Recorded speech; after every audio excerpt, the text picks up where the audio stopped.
तो आदाब, नमस्कार, गुड इवनिंग, सत श्री अकाल। एक बार फिर आप तमाम लोगों का स्वागत है क्राइम तक की कहानी की इस एपिसोड में। उम्मीद है पूरी फैमिली अच्छी होगी। आज सैटरडे, कहानी रिकॉर्डेड होती है। हालांकि बीच में कई कहानियां रिकॉर्डेड थी, लेकिन सैटरडे ऑलरेडी फिक्स होता है स्लॉट की कहानी रिकॉर्डेड होगी। कल संडे है, यही दुआ है आप लोगों की छुट्टी अच्छे से गुजरे, संडे अच्छे से गुजरे और पूरी फैमिली अच्छी रहे। आप लोगों के मेल और बहुत सारी चीज़ें भी नोट करके लाया हूँ कहानी के आखिर में। उससे पहले कहानी सुशांत सिंह राजपूत की मौत को लेकर अगर अभी बात करें तो कोई ऐसा अपडेट और अभी कुछ नहीं है। पुलिस की इन्वेस्टिगेशन जारी है, तो इस केस में नया कुछ नहीं है। जैसे ही कुछ नया आएगा हमारी नज़र है। मुंबई पुलिस से भी लगातार टच में है, तो कोशिश करेंगे कल के बाद मंडे अगर कुछ उसमें अपडेट होता है तो मैं ज़रूर आपको उसकी जानकारी दूँ। लेकिन मुहिम अभी तक जारी है। जो सुशांत के तमाम फ़ैन हैं उनकी मांग है कि CBI जांच होनी चाहिए। बॉलीवुड के अंदर से भी आवाज़ उठ रही है। नेपोटिज़म को लेकर धीरे धीरे लोग और ज़्यादा तादाद में आगे आ रहे हैं। मनोज वाजपेयी भी आगे आए हैं, तो ये भी एक मुहिम चल रही है। लेकिन थिएटर सब बंद हैं, कोरोना की वजह से सिनेमा हॉल बंद है। शूटिंग हालांकि अब सुना है कि शायद शुरू हो रही है धीरे धीरे सोशल डिस्टेंसिंग के साथ। लेकिन फिल्म इंडस्ट्री में सोशल डिस्टेंसिंग कैसे होगी या शूटिंग में, ये समझ में नहीं आता अभी। लेकिन सारी चीज़ें अब ढर्रे पे आ रही हैं, तो जो भी इसमें अपडेट होगा वो मैं आपको मंडे को ज़रूर दूंगा। आज फ़िलहाल इस मामले में कोई ख़ास अपडेट नहीं है। अब आज की कहानी पर आते हैं। शुरुआत से ही इस दुनिया में धर्म और विज्ञान, इन दोनों को लेकर हमेशा एक बहस चली है। एक तरफ अंतर्ध्यान, जो कहानी है आज की, कि एक अंतर्ध्यान है और एक विज्ञान है। जो भक्त हैं या जो अंधविश्वास में हैं वो एक मौत को कह रहे हैं कि ये मौत नहीं बल्कि एक समाधि है, और जिस शख्स की मौत हुई है वो मरा नहीं है बल्कि दोबारा जिंदा होगा। लेकिन जो विज्ञान है, जो डॉक्टर हैं जिन्होंने चेक किया, उनका कहना है कि ये शख्स अब जिंदा नहीं है, ये क्लिनिकली डेड है।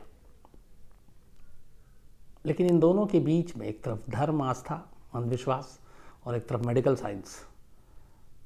तीसरी तरफ इसमें अदालत को भी कूदना पड़ा क्योंकि अदालत तक मामला गया। चौथी तरफ सरकार भी है। लेकिन इन सारे लोगों के एक साथ आने के बावजूद पिछले 6 साल से एक शख्स डीप फ्रीज़र में लेटा हुआ है।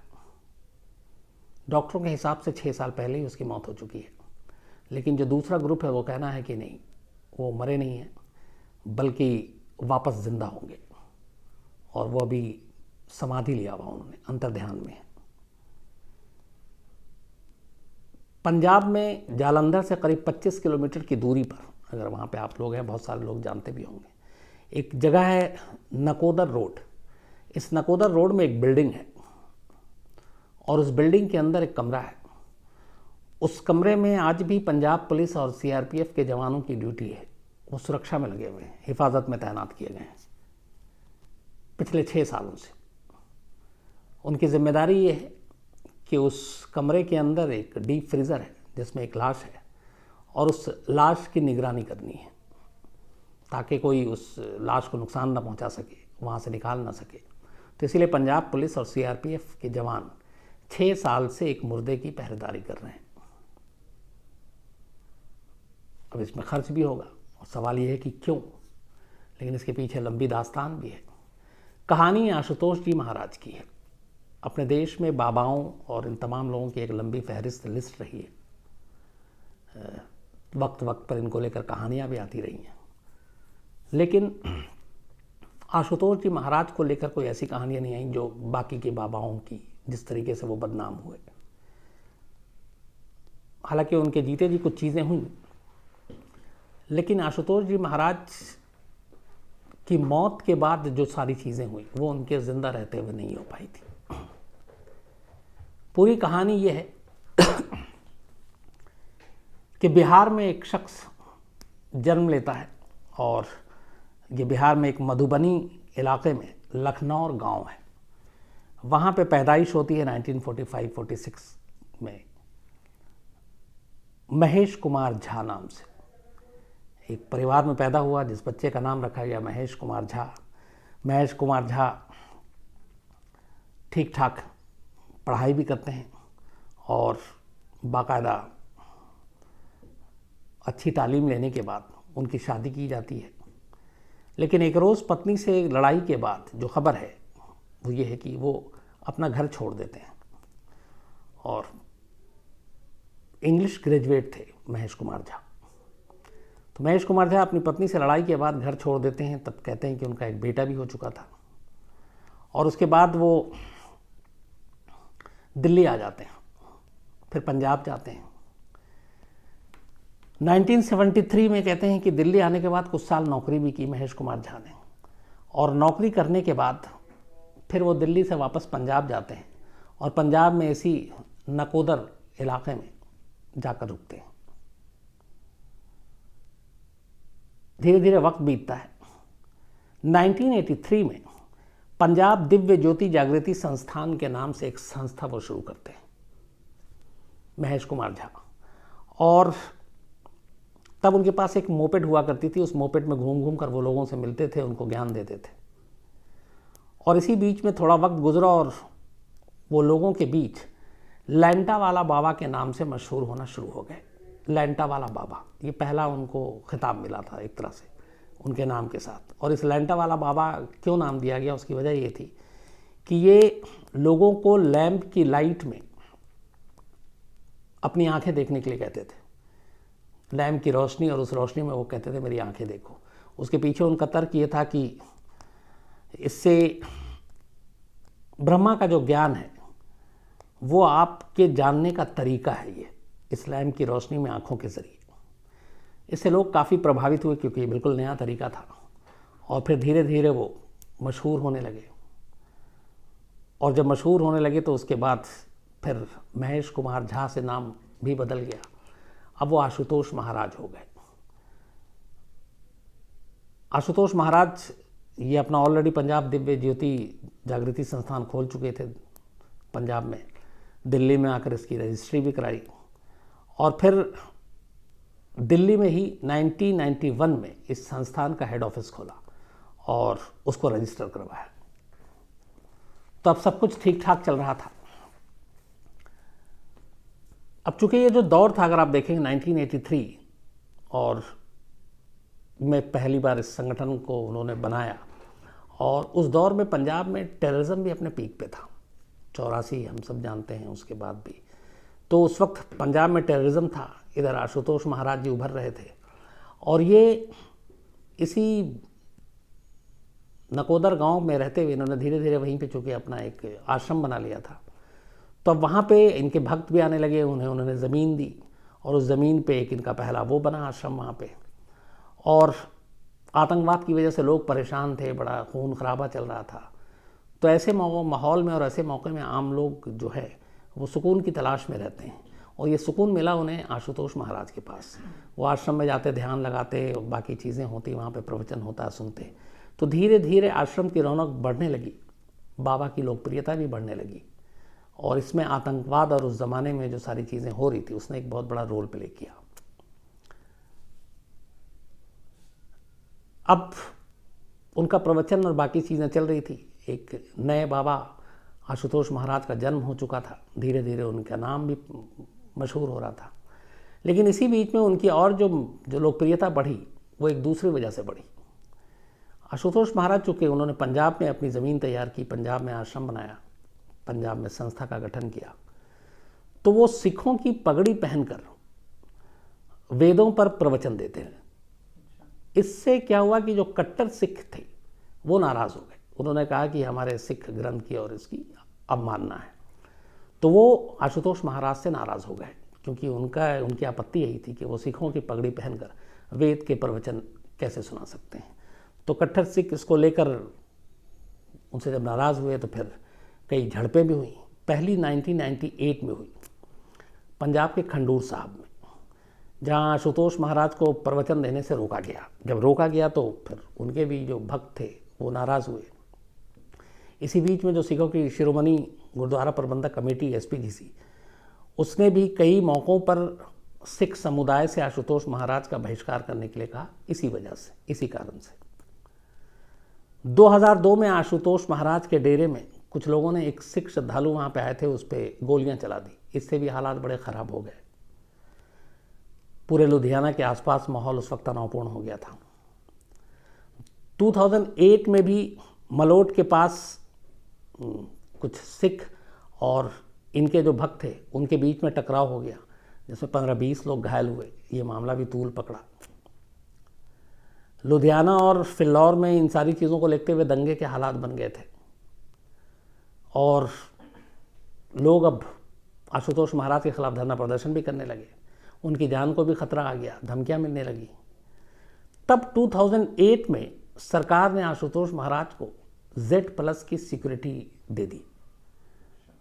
2008 में Z+ की सिक्योरिटी अपने आप में बड़ी चीज़ होती है, महाराज को दी गई।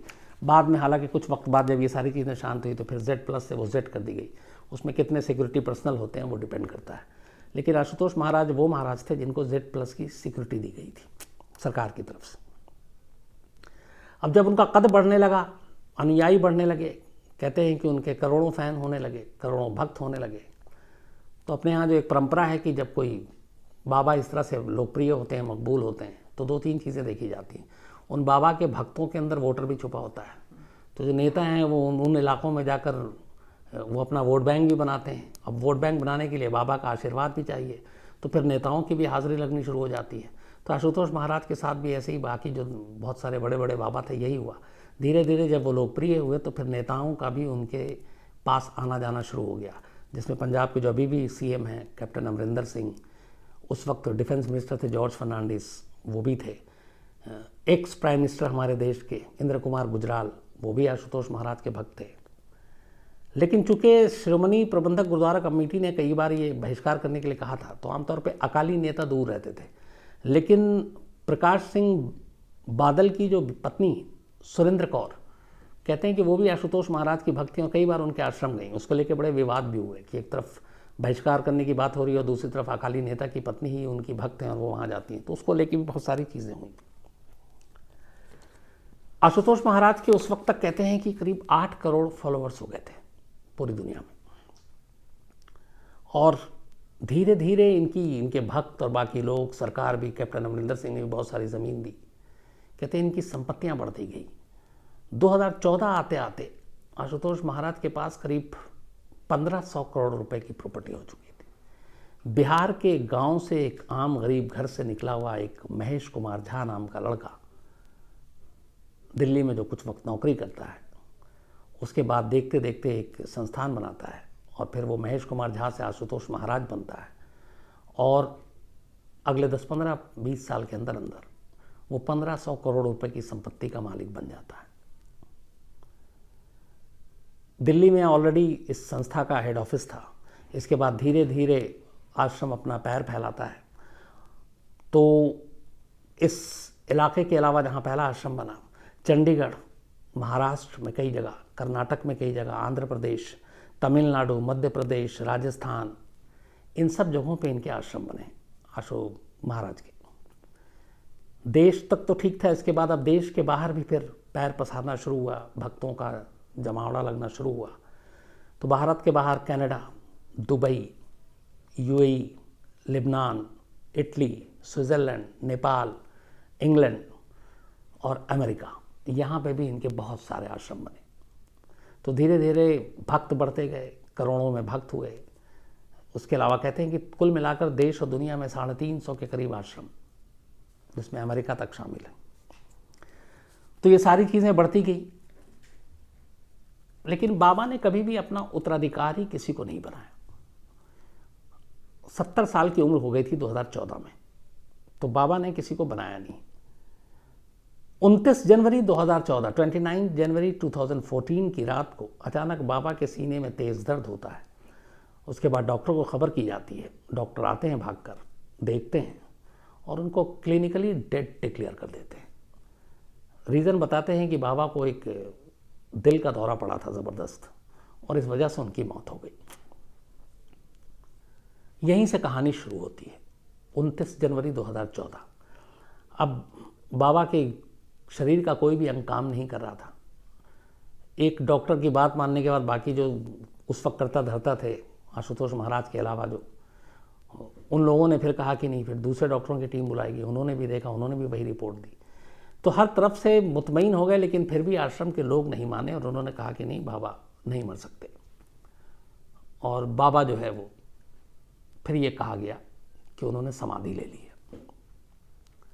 अब ये अजीब चीज़ थी कि बाबा की 29 जनवरी से पहले समाधि की कोई खबर नहीं आई थी, और उस वक्त उस बाबा के जो पूरे आश्रम थे उसमें 4 ऐसी ताकतवर कड़ी थी जो बाबा ने चूँकि घोषित तौर पर किसी को अपना उत्तराधिकारी बनाया नहीं था, तो 4 ऐसी लॉबी थी, 4 ऐसे नाम थे जो चाहते थे कि बाबा के बाद वो उनका उत्तराधिकारी बने और ये जो सारी संपत्ति है, सारे आश्रम है, 1500 करोड़ का मामला है, फिर वो उनके पास आए।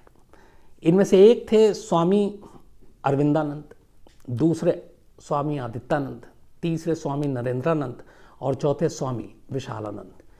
ये 4 दावेदार थे इस संस्थान के बाबा के पास उत्तराधिकारी होने के उनके बाद। लेकिन बाबा ने चूँकि कोई अपनी वसीयत नहीं छोड़ी, किसी को बनाया नहीं, शायद उन्हें भी अंदाज़ा नहीं होगा कि इतनी जल्दी उनकी मौत होगी। तो ये 4 थे। अब सवाल ये है कि बाबा की अचानक मौत, डॉक्टर कह रहे हैं कि हार्ट अटैक, लेकिन ये ख़ास तौर पर 4 लोग ये मानने को तैयार नहीं। इसके बाद अब बाबा की लाश वहीं रखी हुई है और ये हो रहा है कि वो समाधि में रहेंगे, अंतिम संस्कार नहीं होगा। तो मामला फिर Punjab and Haryana high court पहुंच जाता है। अब वहाँ पे कहा जाता है कि भाई ऐसा ऐसा मसला है और डॉक्टरों का सर्टिफिकेट है कि वो मर चुके हैं, लेकिन वो लोग कह रहे हैं कि ये मरे नहीं है बल्कि समाधि लिया है। तो अब क्या किया जाए? उस वक्त Punjab and Haryana high court ने पंजाब सरकार से ये कहा था इस मौत के 15 दिन के बाद कि आशुतोष महाराज जी का अंतिम संस्कार कर देना चाहिए और पंजाब सरकार इसको अपनी निगरानी में कराए, क्योंकि मामला कई गुटों में फैल चुका है। लेकिन पंजाब सरकार ने अंतिम संस्कार कराने से मना कर दिया और उसकी दलील ये दी कि लोगों की इससे भावनाएं जुड़ी हुई हैं, बहुत बड़ी तादाद में भक्त हैं, तो अगर ऐसा कुछ जबरन किया गया तो माहौल बिगड़ सकता है। और ये कहते हुए पंजाब सरकार ने हाथ खींच लिया। अब इसके बाद फिर ये हुआ कि बाबा की इस दौरान में एक डीप फ्रीज़र लाया गया और उस डीप फ्रीज़र में उसी आश्रम के अंदर बाबा की बॉडी रखी गई और इस तरीके से रखी गई कि वो बॉडी ख़राब ना हो। लेकिन उनके भक्तों का ये कहना था कि बाबा ने समाधि ली और वो वापस जिंदा होंगे। उस आश्रम में इसीलिए कभी लाइट 24 घंटे रहती है, लाइट कभी जाती नहीं है ताकि बॉडी पे कोई असर ना पड़े, और हर एक को उस डीप फ्रीज़र तक जाने की इजाज़त भी नहीं है। 36 लोग हैं आश्रम के जिनको चुना गया और वो बारी बारी से जाते हैं वहाँ पे, वो भी ध्यान लगाते हैं और वहाँ पे रहते हैं, देखभाल करते हैं। और पंजाब पुलिस और सीआरपीएफ की टीम वहाँ पे तैनात है, तो बॉडी ख़राब ना हो, बाकी कोई और गड़बड़ ना हो, तो इसलिए आम श्रद्धालुओं को, भक्तों को, यहाँ तक कि मीडिया को, किसी को इजाज़त नहीं है उस डीप फ्रीज़र तक जाने की। और वो डीप फ्रीज़र 29 जनवरी 2014 को मौत हुई थी, उसके 2 दिन या 1 दिन के बाद से ही वहाँ पे ये रखा गया। आज 27 जून 2020 है, तो लगभग 6 साल या 5.5 साल हो चुके हैं वो उसी डीप फ्रीज़र में बॉडी रखी हुई है। इस दौरान में हुआ यह कि ये जो 4 लोग थे, अब ये कहा गया कि ऐसा क्यों, क्योंकि समाधि के बारे में तो कुछ कहा नहीं, बाबा ने कोई अपना वो भी नहीं दिया कि वो समाधि लेने जाएंगे, तो ये बात उठी कहाँ से, क्यों उनको उनका अंतिम संस्कार नहीं करने दिया जा रहा है। तो इस पर कई लोगों से बातचीत की गई, तो एक ने कहा, इन्हीं आश्रम से जुड़े हुए अच्छे मतलब बड़े उनके जो करीबी रहे हैं, उनका कहना था कि बाबा आतंकवाद और ग्लोबल वार्मिंग को लेकर बड़े चिंतित थे और उन्होंने कहा था कि इसको ख़त्म करने के लिए मैं समाधि लूँगा। तो ये उन्होंने किसी इंटरव्यू में भी बोला है। तो उन्होंने कहा, रिपोर्टर ने पूछा कि अच्छा ये बताएं कि उन्होंने ये भी कहा था कि मुझे डीप फ्रीज़र में रखना है क्योंकि समाधि इस तरह से तो ली नहीं जाती। तो वो खामोश हो गए, उन्होंने कहा इन्होंने डीप फ्रीज़र की बात नहीं की थी। तो अब सवाल ये है कि कोई ऐसा चश्मदीद, कोई ऐसा गवाह नहीं जो ये कहे कि बाबा ने खुद कही थी समाधि लेने के लिए, तो उनको जबरन समाधि पे क्यों रखा जा रहा है और आज 6 साल के करीब होने वाले हैं, अंतिम संस्कार क्यों नहीं किया जा रहा है। तो इसके लिए बहुत सारी चीज़ें आई और वो चीज़ें कहानियों के साथ उठनी शुरू हुई। एक, ये जो 4 नाम आपको बताए थे, अरविंदानंद, आदित्यानंद, नरेंद्रानंद और स्वामी विशालानंद, ये चारों मेन दावेदार थे इस संस्था के और कहते हैं कि इस पूरी समाधि और इसके पीछे असली दिमाग इन्हीं 4 लोगों का है। लेकिन ये 4 में ही मामला रहता, इसी बीच में उसी दौरान में एक 5वां नाम भी आ गया था और ये नाम था पूरन सिंह का। पूरन सिंह का दावा ये था कि वो आशुतोष महाराज के साथ 1988 से लेकर 1992 तक उनका ड्राइवर था और उनके साथ साई की तरह रहता था और उसने कहा था कि मैं उनका उत्तराधिकारी हूँ, क्लेम किया था और वो कोर्ट तक पहुँच गया था। उसने ये भी कहा, उनके ड्राइवर पूरन सिंह ने, कि सीबीआई से जांच होनी चाहिए क्योंकि आशुतोष महाराज की मौत संपत्ति के लिए और इस आश्रम पे कब्जे के लिए जानबूझ के उनका कत्ल किया गया। हालांकि उससे कोर्ट ने इनकार कर दिया, लेकिन पूरन सिंह एक 5वें दावेदार के रूप में आ गया था उत्तराधिकारी के। तो अभी ये 5 के बीच में ये सारी चीज़ें चल रही थी कि इसी बीच में खबर आती है, एक दिलीप झा नाम का लड़का पंजाब पहुंच जाता है और वो जाकर कहता है कि मैं आशुतोष महाराज का बेटा हूँ। और ये जो आपको बताया कि जब पहले जो पैदाइश हुई थी बिहार में हुई थी, महेश कुमार झा के नाम पे हुई थी, तो उसने कहा कि महेश कुमार झा उर्फ आशुतोष महाराज जो हैं वो मेरे पिता हैं और वो छोड़कर चले आए थे। और वो उसने ये भी कहा कि मेरा अगर डीएनए टेस्ट हो तो ये साबित हो जाएगा, लेकिन कोर्ट ने उसकी दलील को नहीं माना और उसका ये भी कहना था कि उसे डाउट है कि ये कत्ल है तो इसकी जांच होनी चाहिए। वो चीज़ें भी नकार दी गई। तो अब 6 दावेदार आ गए थे और इस पूरे में मामला उलझा रहा। तो अब सवाल ये है कि अगर बाबा ने खुद ये नहीं कहा, कोई वसीयत नहीं छोड़ी, तो फिर ये समाधि की कहानी शुरू कहाँ से होती है? तो इसके लिए कि जो कहानी आती है वो ये है कि चूंकि बाबा की अचानक मौत हो गई और बाबा ने किसी को अपना उत्तराधिकारी बनाया नहीं। अब आश्रम में काम करने वाले बहुत सारे बाबा के करीबी खास लोग थे, जो खास तौर पर इनमें 4। तो अब ये हुआ कि अगर बाबा का ये सब कुछ हो जाता है तो एक तो उत्तराधिकारी को लेकर लड़ाई। और कहते हैं कि उस वक्त जब ये मौत हुई थी उस वक्त भी उस आश्रम में करीब 350 करोड़ रुपए तो शायद कैश ही पड़े हुए थे और बाकी करीब 15 अरब रुपए की संपत्ति। तो फिर ये हुआ कि जो कहानी बताई जाती है वो यही है कि इन चीज़ों को ऐसा कर दिया जाए कि अभी समाधि में फिर से लौट के आ सकते हैं, तो सारी चीज़ें यथास्थिति यूँ बनी रहेंगी। कोई लड़ाई झगड़ा नहीं होगा, संपत्ति पर कब्जे को कोई दावा नहीं करेगा, बाकी चीज़ें नहीं होंगी और तब तक टाइम मिल जाएगा तो फिर सेटलमेंट जो है वो हो सकता है। लेकिन अचानक बाबा की मौत घोषित कर दी जाए तो एक तो जो भक्त हैं वो भी अब दूर चले जाएंगे और तीसरा जो बाकी उत्तराधिकारी के लिए आपस में एक दूसरे से लड़ रहे हैं वो भी सामने आ जाएंगे। तो अगर ये समाधि बंदी बनी रहती है तो और उनकी मौत को फाइनल डिक्लेयर नहीं किया जाता है तो यथास्थिति बनी रहेगी, आश्रम की भी, भक्तों की भी, लोगों की भी और सभी की, तो उसमें भला होगा। तो कहते हैं ये असली चीज़ वहाँ से आई और इसीलिए ये फिर पूरी समाधि वाली बातचीत चली। लेकिन आज 5.5-6 साल हो गए, इसका कोई हल नहीं निकला है। बहुत सारे लोगों ने, अपने ऋषि मुनियों ने हिमालय में जाकर समाधि ली है। समाधि ऐसी वो नहीं है कि पहला कोई किस्सा है, लेकिन डीप फ्रीज़र में लेट कर कोई समाधि, ये पहला मामला है जिसका जवाब आश्रम के लोगों के पास भी नहीं। अभी लास्ट ईयर, बल्कि 29 जनवरी को 5 साल हुए थे।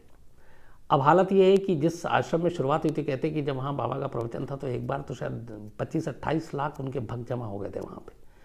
लेकिन अब शाम की भी आरती वारती होती है तो बहुत गिने चुने लोग पहुँचते हैं। तो भक्त और श्रद्धालुओं की तादाद भी धीरे धीरे कम हो गई। शायद एक उसकी वजह ये भी है कि बीच में बहुत सारे बाबाओं की जो कहानियाँ आई उसने भी लोगों के जहन पे कुछ असर डाला होगा। और फिर अब इन बाबा की समाधि को लेके भी जिस तरीके की सारी बातें आई, जो प्रॉपर्टी, उत्तराधिकारी, उसने भी उनके भक्तों के अंदर थोड़ा सा कुछ ना कुछ असर किया है। पर कुल मिला के कहानी ये है कि आज भी आशुतोष महाराज डीप फ्रीजर में हैं, लेटे हुए हैं। कोर्ट इस मामले में जो फैसला आखिरी सुनाना चाहिए, लेकिन शायद लगता है कि कोर्ट की भी मजबूरी है कि उसे लगता है लोगों की भावनाओं के खिलाफ ना चला जाए। सरकार इसमें हाथ नहीं डालना चाहती है और कुछ लोग हैं जो इस अंधविश्वास में हैं कि बाबा वापस आएंगे और डॉक्टर उनको रिवाइव करेंगे फिर से, क्योंकि अभी वो समाधि में है। और कई लोग बीच में ये भी कहानियाँ सुनाते रहते हैं कि समाधि या ध्यान के दौरान बाबा उनके पास आए थे और उन्होंने कहा था वो कब आएंगे, कैसे लौटेंगे। तो ये सारी बातें भी आती रहती हैं, लेकिन हकीकत ये है कि इतने साल गुजर गए हैं, बाबा आज भी उसी में हैं। और डॉक्टरों की दूसरी तरफ आप बात कर लीजिए तो उनका ये है कि 29 जनवरी 2014 को ही इनकी मौत हो गई थी और शरीर का कोई अंग काम नहीं कर रहा है। तो वापस आने का मेडिकली अगर बात करें तो वो सवाल ही नहीं, इम्पॉसिबल है।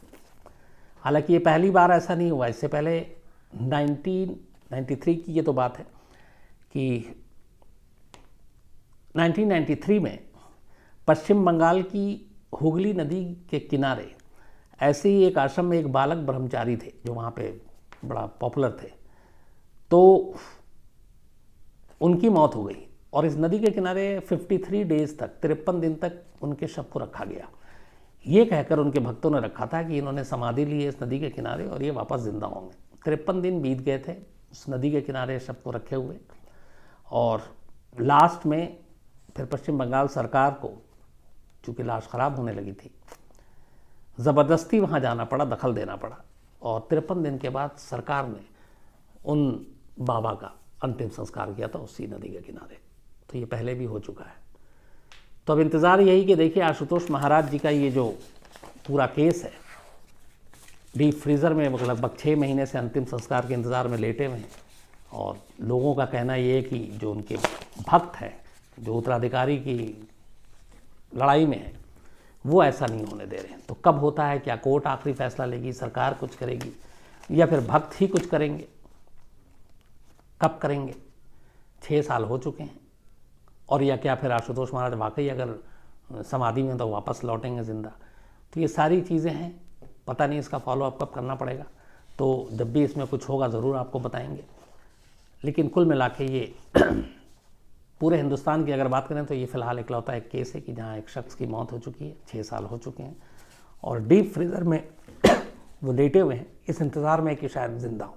तो आशुतोष महाराज की कहानी में इतना ही। लेकिन कल सुबह 9 बजे हैरत अंगेज़ जो सीरीज़ है क्राइम तक पर, वो आप ज़रूर देखें। 530 करोड़ और 10 लाख रुपए की एक बैंक रॉबरी की कहानी है ये। हैरत अंगेज़ तौर पर किस तरीके से हुई, कैसे हुई, इसके पीछे साजिश क्या थी, किन्होंने लूटी, फिर आगे क्या हुआ। तो 530 करोड़ और 10 लाख की एक बैंक डकैती की कहानी हैरत अंगेज़ में। वर्णिता कल आपको सुनाएंगी, क्योंकि आसिम इस वक्त एक ख़ास मिशन पर हैं। तो कल सुबह 9 बजे ज़रूर सुनिए और अपनी राय दीजिए और बताइए। अब आप लोगों से बहुत सारे लोगों के कुछ मेल और उनके सुझाव और शिकायतें नोट करके लाया हूँ। जय शक्ति सर्राफ है नेपाल से। सुशांत सिंह की कहानी पे इनका कहना है कि नज़र बनाए रखें और इसका कुछ फाइनल कंक्लूजन ज़रूर निकलना चाहिए। हम लोगों की भी यही कोशिश है। विवेक सागर हैं, मनोज शर्मा हैं कनाडा से, ज्योति बिस्ट हैं, बहुत ही अच्छा सा इन्होंने एक मेल लिखा है। इन्होंने कहा एक लाइन इसमें है, अगर आप पढ़ के सुनाएंगे तो अच्छा लगेगा। इन्होंने बाकी सारी चीज़ें लिखी हैं और एक लाइन है कि बाकी सर फ़ैन तो हम आपके हैं ही। तो ये ज्योति बिस्ट ने लिखा है, और ये स्लोवाकिया से हैं, और इन्होंने ये भी कहा था कि सुशांत सिंह की कल की कहानी में मैंने सुनाया था कि इनकी 4 सुशांत की बहनें हैं, और एक मुंबई में है, एक दिल्ली में, एक चंडीगढ़, एक यूएस में।